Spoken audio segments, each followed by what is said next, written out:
Welcome, everybody. Thanks for joining our M4P series, Turning Managers into Coaches. This one is called Get the Most Out of Your Performance Reviews. This is our last part of our 4-part series on turning managers into coaches. Don't worry if you've missed those and you're saying, where was I for all these other ones? You can catch up. Just drop a message in chat and we'll make sure we get you those recordings after we're done here today. Also, this is an interactive session today. We really encourage comments and questions in the chat.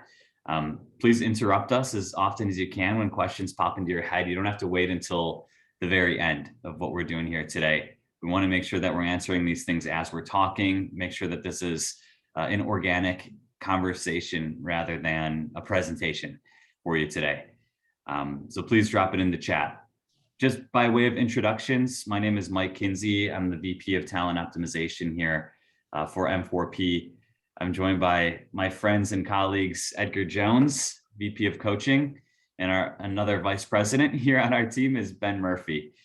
And you're in for a real treat today. We've got experience and expertise in a lot of different areas. And obviously today, the main focus is making sure that we look at how to turn managers into coaches. When we looked at M4P and why we were created, our ultimate mission here is to turn managers into coaches and turn teammates into top performers. It's super important for us because we know that there's a very definitive difference between managing somebody and leading somebody. And ultimately, I think a lot of organizations have a hard time differentiating people that are just kind of making it and ones that are truly elite top performers within their roles and bringing definition around that.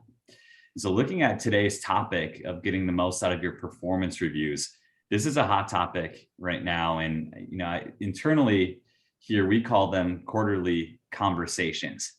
And a lot of people like to call these conversations because it's a lot less maybe intimidating than the historic performance reviews, the dreaded performance reviews that happen maybe annually or not at all. And so when we look at, these performance reviews, I would pass this first over to Ben.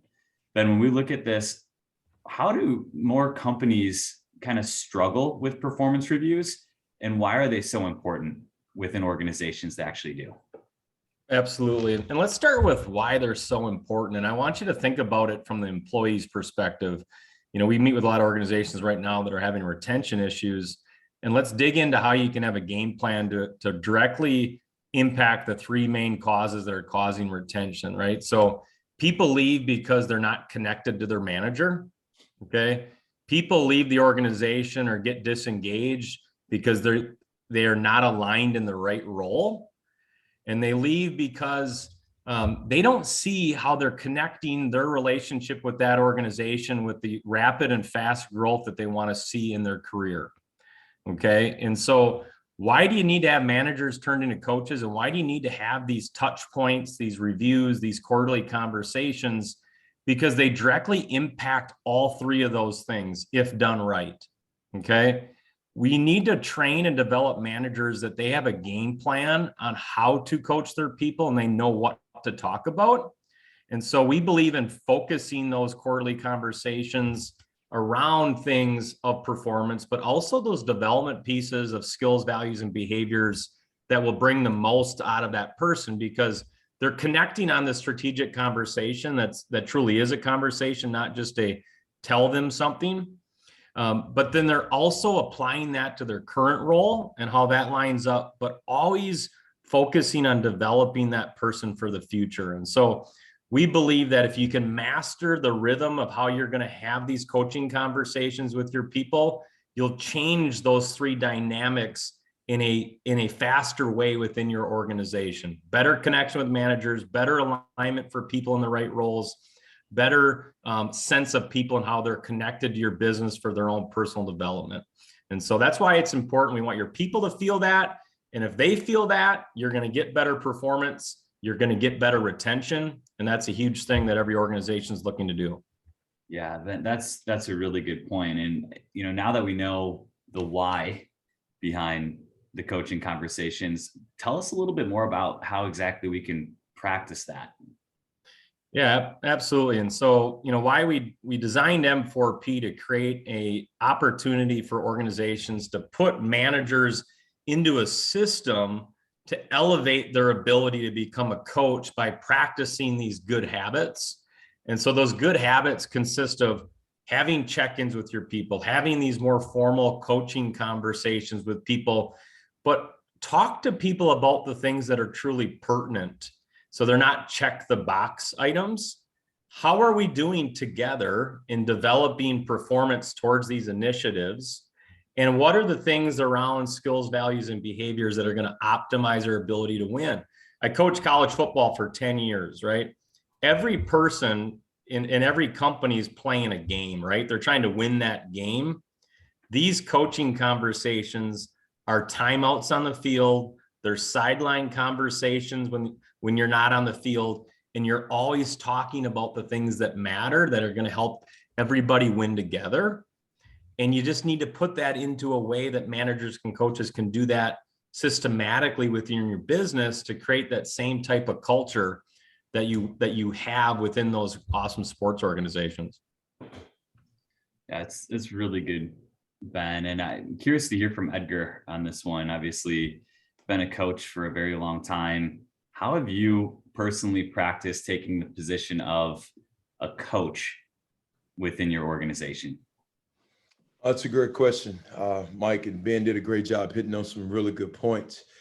First, preparation is extremely important. And we talk about a game plan. So I have to make sure I'm preparing myself and making sure my preparation is really good, because these conversations are important. And when you enter this conversation, you want to make sure you're tuned in with the employee. So to me, with the preparation side, this is the benefit of M4P, because it really gives you a chance and it shows you the narrative of what's taking place, the conversations that's taking place, the last check-in you had with them, and currently how they are performing in real time. And the other good thing about that is M4P also shows you and gives you a chance on how to coach the individual with the predictive index. Great coaches understand that you can't coach all people the same. We all wired different. You want to treat people on how they want to be treated. So preparation, preparation, preparation. And I'll say this, the more work that you do on the front end with these conversations, maybe it's you doing this over the course of a couple months or a couple weeks, it helps with the anxiety as you get ready to get to this review, because you've been doing this on a frequent basis. It helps for you, and it really helps with the employee as well. So as we get into the question asking, great coaches, they ask good questions, and coaches guide their players with questions to get them to think for themselves, to think different, and to actually take action. And some of these questions that we're asking, they really should be predicated off of how their performance is. So maybe I have someone that may not be performing well over the past couple of weeks. Well, maybe the question should be is, hey, are you facing any challenges? I've noticed your performance has taken a slump in the past couple of weeks. Are you facing any challenges, or is there anything I can do to support you and give you the support that you need? With those questions, first, it lets them know that you're thinking, you want them to start to think about solutions. And you also want them to let them know that you're thinking about them as well. You want to give them the support that they need, because this is extremely, extremely important. And you want to have your employee to think about working through situations and getting through that situation, that you're not the one that's having to always figure out a solution for them. You want them to start thinking about, how can I work through this? And as you're asking these questions, I think it's extremely important to be fully present, to really put the phone away, put the distractions away, give them your undivided attention. And maybe before you go into this review with them, it's probably not best for you to leave a Zoom call or a Teams call and go straight into a review. Like, because maybe you heard some information in that Zoom call that got you irritated. So you don't want to go into that review with that emotion. So actually taking time out to think about, what you want to say, and giving that individual your full undivided attention. And as you listen to the questions that you've asked them and the answers that they've given you, now we can kind of start working towards those goal settings. And as a coach, you want to get the most out of review. So you want to make sure you're setting goals that you both can agree on, that we can work together and we both can agree on these goals. Because if I don't do that, then they can potentially leave out of that meeting with not a lot of clarity. And maybe I've set an unrealistic goal on them and it wasn't fair to them. So now I put them in a position where it's very difficult for them to be successful. And the last one is holding each other accountable. You want to hold them accountable. More importantly, I want to make sure that I'm holding myself accountable because in my position, I can get busy with the things that I have to do. So holding myself accountable with checking in with that individual on a more frequent basis before we get to these reviews. And as I'm doing that, I'm holding them accountable to the things that we both agreed on. And this is extremely important because we have to remember that eventually at some point in time, they're going to hit a setback or something's going to happen.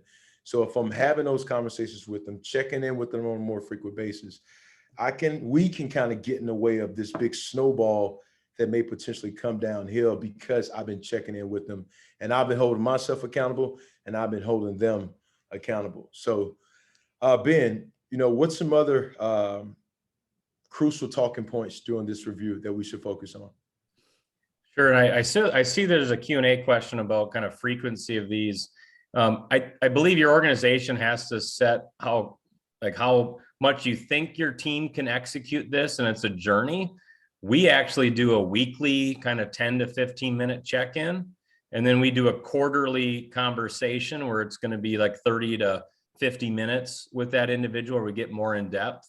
And so I just keep that in mind that not every organization, industry, work style, work speed is important, but the things we're talking about today, this can really maximize anyone that's done or considering remote workforce long-term. You can really dial in performance and engagement of your people if you have a systematic way for having your managers and your employees connect on a holistic way. So I want to throw that out there. Now, why is it so important on the connection piece and how you get that connection? There's a couple of things that really go into this. I see this stat out there. Only 14.5% of managers are equipped on what to talk about and how to say it. That's a really low number, right? You have all these people that have been promoted to being a manager and they don't know what to talk about or how to say it. And there's another stat that said typically there's like a 10 to 15 year gap between somebody becoming a manager and their first manager training that they've ever received.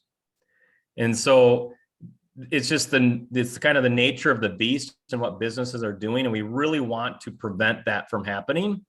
And so when we're maximizing these connections, we need to train managers on, hey, we're working and winning together with our employees and our teams. And so let's start with performance. How are we doing? What are we doing to execute and win and the things that we've determined important for the role that person's in within the organization, right? People want to know what's important in their roles and they want to know how they're doing. And so let's start with that performance as we move forward. Now, once you know where you're at, now you can actually talk like a coach, right? Because you start to bring it into the other things in that connection point where you can say, all right, we're winning. And why are we winning? All right, well, hey, we're really executing these things really, really well. Like our behavioral traits are so aligned with what we need to be doing right now. We're winning. Or our skill set, we developed our skill set that we're doing really, really well. Or we're very centered in our values and we're connecting with people through the company values. And you're really shining right now in all those development pieces. I'm super excited about what you're doing and where we're going. Okay. Now, at the same time, some people are not having that success. And so you have to be able to be a coach. You have to be able to figure out what gaps are there for that person that might be leading to that performance issue, right? Edgar talked about, ask them. Maybe there is something personally happening that's leading to that. But sometimes there's a different part of that development that you have to figure out how you can tap in to maximize that person. The reality right now in this talent war, you're not going to have enough people. So the better you can develop your people and understand how to grow them and have those difficult conversations, have those development conversations to get them to high level performance, the better. You can't just give up on people in 60 days. You have to go on a journey to develop your workforce quickly and effectively. And it's going to start through that manager development and that connection that they're having with their employees on a consistent basis. Yeah, these are high turnover times right now, right? And this is becoming much more of a critical conversation. And historically, it's starting from the top, executives don't always focus on the engagement data that people have and just the level of interaction that people are having with their managers and leaders. And to your statistic before, Ben, they're kind of entrusting that these leaders have it figured out and they know how to lead and they know, exactly the categories in which they need to focus on. It's just not the reality. And what happens are people will leave their boss, people will leave their role if there's, questions on how they can actually execute within that space. And that leads to a lot lower retention rates for people. And so the question before, and appreciate the questions, please keep them coming, but what are some ways to actually allocate more time? I do believe it does have to start from the top, and that you do create that safe space for people to invest in your people. And Ben, maybe you can answer this one too quickly, as a question came through from Michelle, is how do you systematically track check-ins in quarterly conversations without it being just a tremendous undertaking for a manager and leader? Well, when we started on our journey, we were doing these things, but we were doing these things in Excel for the most part. And so what we did is we developed our framework for how to be a great coach. And we developed a web app that allows our managers on their cell phone, on their laptop, on their computer to get into that, have those conversations, have those role-based kind of coaching plans of what to talk about and videos on how to say it, right? Provide them with ongoing resources. So they can readily grow their skill set as a manager overnight, and they have a systematic way to track and communicate and keep that storyboard going with that employee. And we do think you need to have more of that in the moment storyboard because people, Gallup came out about 18 months ago, kind of front half of COVID, and said the annual review is dead. The new workforce wants more ongoing conversations. They want more consistent feedback. Businesses have to adapt to that style, and we 100% agree with them. And track that and have that storyboard and provide that to your managers and employees to do it right. Yeah, and what we were talking about earlier with engagement and retention, this brings up another topic for you, Edgar, of just the benefits of routine, getting into routine performance reviews versus the once a year dreaded review that so many organizations do. Yeah. Well, it's a couple benefits with doing those performance reviews. The first one is connection. I mean, connection is extremely important. I'm gonna tell you why it is, because my personal experience, playing the NFL for 7 years and being in great organizations and organizations that were not ran well. The connection was important because we know that adversity is going to hit us as a team. It's only a matter of time and when it's going to happen. And the connection that I had with my teammates, the more we got a chance to build relationships with each other, not just at work, but outside of work, it made it a lot more easier when adversity came. And I give you this about connection. I have been around a couple of players that's made tons of money. And even at the pinnacle of their life of making the millions and millions of dollars, one of their complaints was, I still feel like I'm not connected to my coach. Still feel like I have no connection to my coach, right? So the connection is extremely important because we know that adversity is going to hit our company. There's going to be situations that's going to happen. And the more we build relationships with each other, it can really help with getting through that adversity. The other one is the calibration. Being able to be more intentional on those check-ins. And those check-ins can range from maybe 1 week. You may want to check in with them for 2 to 5 minutes, just something quick, hey, I'm just checking in with you, see if you got everything you need. I think sometimes when we look at check-ins, we look at it as it has to be 30 minutes or an hour. And that's not that doesn't always have to look at that. If I've done, 5 minutes one week and 10 minutes the next week, then, 10 after that, that's in the last 3 weeks, I've taken maybe 30 plus minutes to check in with this individual. So it starts to add up over time. So bit by bit, piece by piece, the small things is what it's what has the big impact. The other one is the collaboration. We go back to the goals and being able to set goals that we both can agree on, but also to thinking about different opportunities to challenge them to grow. I mean, with a committed champion, we talked about a committed champion a couple of weeks ago. You want to find different ways for them to grow. I mean, when you do this, this keeps them engaged. This keeps them seeking the thrill of something new or something challenging. And the other one is a celebration. There's not one person that's walking this earth that does not want to be celebrated for what they do well.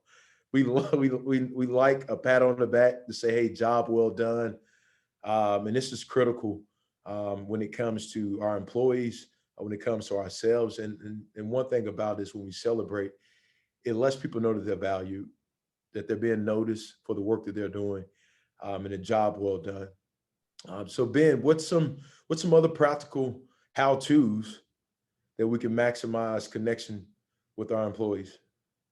Yeah, and a couple of things that come to mind, like when you really look at you're doing this at a championship level, when you're equipping your managers with enough information about their employees that they know how to connect with them. And, we're experts in behavioral analytics, and there's 17 different behavioral profiles that we focus on.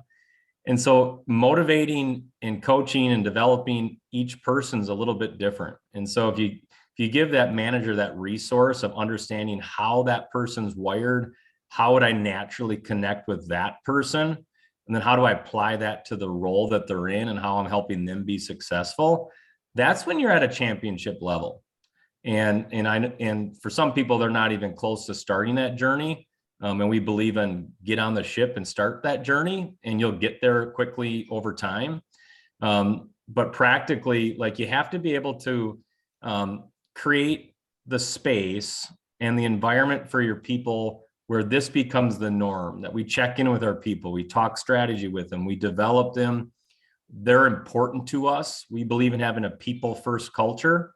And we're developing these people because it will drive performance, it will drive profitability, it will drive a healthy culture when we look at it through that lens. And you set that from the top down, and that really takes the cake when those practical communications keep coming from your leadership and you give them the space to do it.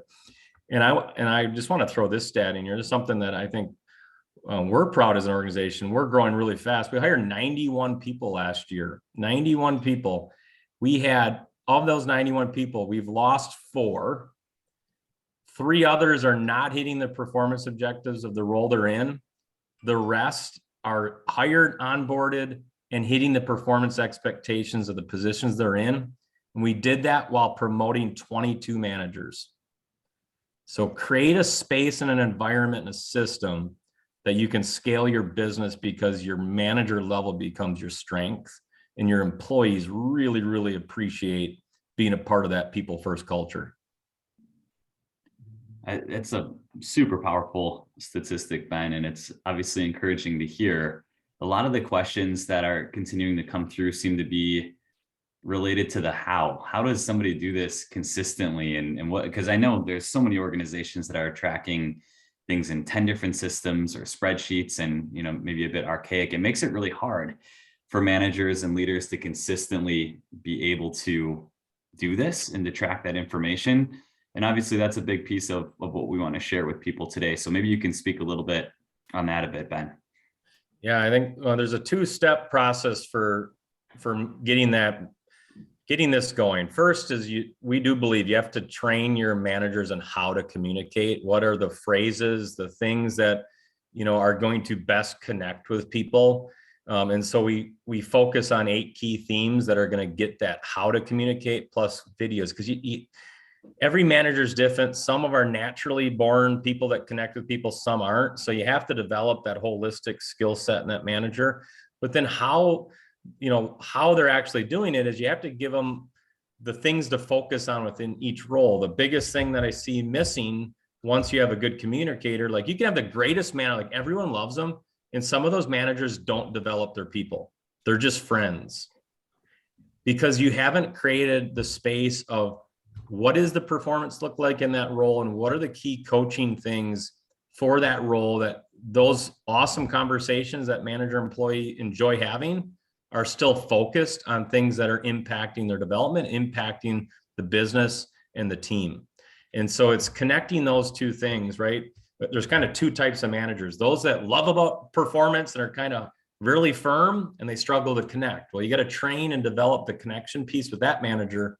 And then there's the manager that everyone loves, that's just a friend. And you got to give them the framework of how and what to talk about with performance and the skill set development that you have. And so it's both of those things. We believe so strongly in it that, we built that app to allow people to do it, fast and easy in the system, and give them additional training, because it's something you need to house. You got to get it out of Excel. You got to get it out of, we don't like to do it in a payroll system. We like it to be our people focused area that we really dial in on as an organization.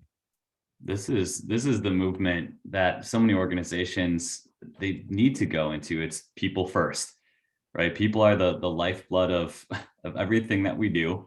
And so it's really important to really highlight that this is for the manager, absolutely, but it's also for all the direct reports.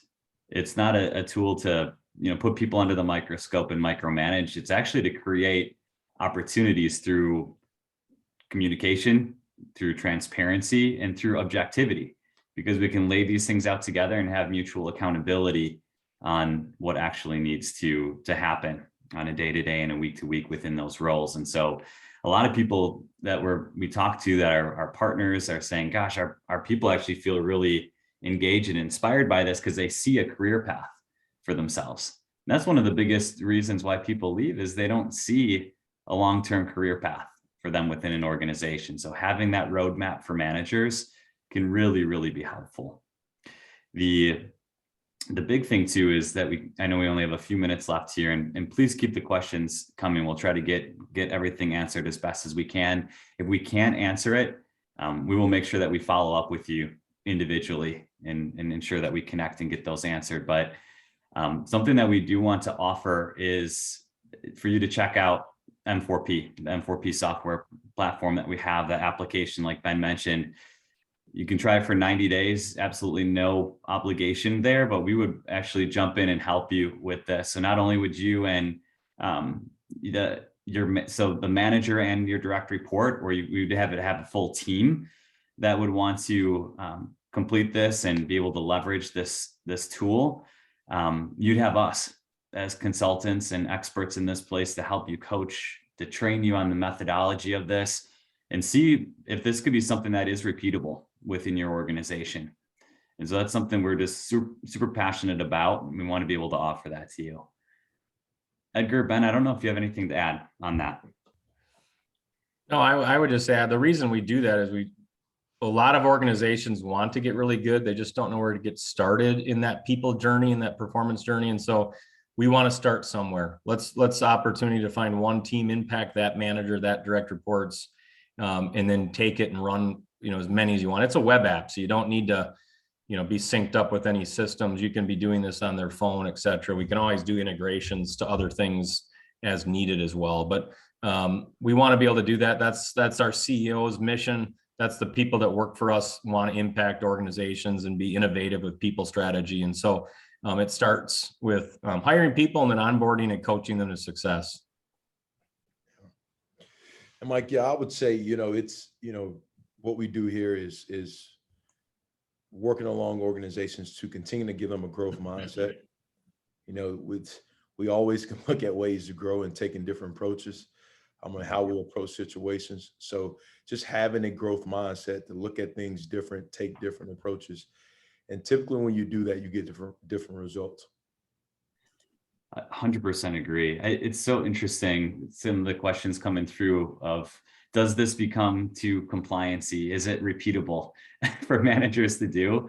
And I think this is where you start small, right? Start small and make sure that you have feedback, just consistent real-time feedback that direct reports and managers alike are able to give. And you can even have it so that everything can be positive shout outs, or you could have it where it's constructive as well. But that consistency of being able to provide feedback that is tracked somewhere is really valuable. I know me as a manager, admittedly, I will remember the last 3 weeks of the performance and interactions I've had with my direct reports. It's nice to be able to look back and see all the feedback from all the different individuals that that person interacts with to truly see how that person is being received and what areas they need to grow in as well. Mike, I see a couple of questions there too on the phrases and stuff. So those things are provided in our training that we do with that manager or your team, but we have videos. And so they're able to, when they access the M4P, go to that learning library and access how to have a difficult conversation and what disclaimer lines do you use to provide difficult conversations, or how do you coach your best player and what are things you need to be considering in those conversations as you don't want to lose your A players. So we have a library of videos, and you also get a lot of that in the training time frame. Yeah, the other questions coming through here, in terms of this conversation that we've been having so far, how do we access those templates, guides, videos? Is that going to be all through our learning library, or where does that come from, Ben? So we put a link into a content library. So we have a lot of blogs and different write-ups on things that are kind of free access. And then a part of that pilot, any of those people can get the all the learning videos as well. And so that's there. But we also built our learning library so each one of our clients can insert their own material that they maybe have used in the past, so it can act like a learning management system on top of all things people related in that process. And our system, I mean, I guess acting like how it integrates with Teams and Outlook, it doesn't necessarily integrate with it from like a day-to-day use meaning, but it does notify and email all managers and people around different things that come through those coaching conversations. So there's notifications that will link up with Outlook in that process. Great. Well, I think we've got through most of the questions at this point. Again, would love to partner together, for the 90 days and walk you through what this tool can look like with an individual manager. Think of a manager that would either be a great champion of this and really could use it, or even somebody that maybe needs some additional assistance in growth in there. And talking about there's a gap between somebody who's been leading and managing and formal training. Right. And so having that roadmap is so critical when it comes to our individuals in the workplace. So we'd love to partner with you on this and check it out. If there's any questions at any point, please let us know. I know after this webinar, everybody who's attended or at least signed up is going to get a recording as well as the deck as well, in case there's additional questions. We'd love to connect. Otherwise, have a great rest of the day, and we appreciate you joining. Mike, I wanted to throw one thing in if you haven't left is, our 90-day is focused on one team, so we can work on that during that pilot period. But if your organization is in a point where you really want a flood of positivity and some coaching, we will come in and execute a training session for your managers on what the 8 key themes of people first coaching, and do that live. Like I do this all the time. And those are always energizing conversations to get this culture going. Simultaneously to that one manager. No questions asked. This is important stuff for us. And we love to do that with organizations. Excellent. Well, again, thanks everybody for joining the webinar today. If you want to check out the others that we had in this 4-part series, please let us know. We're happy to share that information. Otherwise, looking forward to partnering together. Have a good rest of the week. Thanks, everybody. See ya.